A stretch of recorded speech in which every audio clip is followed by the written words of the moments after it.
عليكم ورحمة الله وبركاته. شلونكم شباب؟ شلون صحتكم؟ شلونكم زينين؟ إن شاء الله مرتاحين.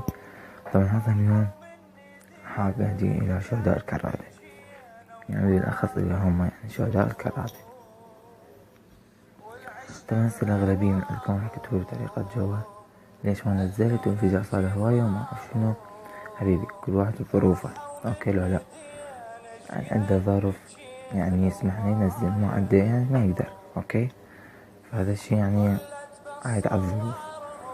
هذا الشي هسه احنا ما ندخل في هاي السالفة، احنا سالفتنا كلها عن انفجار الكرادة اللي صار، يعني شو نقول احنا بقرب ايام العيد اللي صار ماكو اصلا عيد ببغداد كلها، بالعراق كله، بالعراق يعني الوطن العراق كله ما حد عيد، اوكي، من ضمنها يعني احنا الاشخاص. طبعا نقول لهم احنا طبعا شهداء كرادة الله يرحمهم جميعا، والله يصبر عوائلهم، واللي فاقد أخوه أو صاحبه يعني إن شاء الله يعوض له بأخ أو صديق غيره. واللي مفقودين دول الأشخاص اللي بعد مفقودين لحد الآن قاعد يدورون ما لاقيهم، إن شاء الله يا رب يلقوهم عن قريب وبمساعدة الشرطة طبعا. تحياتنا لهم. يعني والله ما أعرف شنو حتى واحد شي يحكي ما يعرف، وهسه راح يطلع لك كم واحد منا بالتعليقات راح يظل يحكي عليك وحشي سامع يظل مضرط ما يعرف شنو هو ومنين جاي، يظل يحكي براسك انت شنو وانت ما ادري شنو.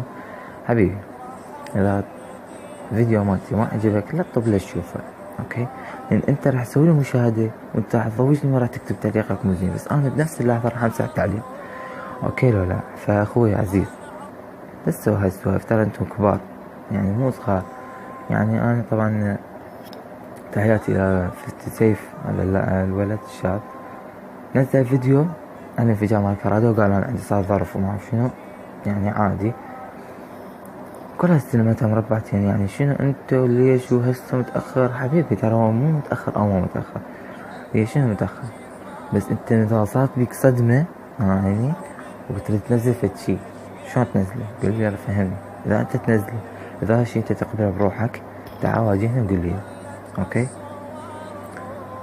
طبعا احنا سامعين على كل شي هذا، يعني الله يرحم جميع شهداء العراق والله ينصرهم طبعا. ورسالة صغيرة إلى دكتور حيدر العبادي، يا دكتور حيدر العبادي إذا أنت مو قد هذا الشي اطلع من عنده خلي غيرك يستفاد، أوكي.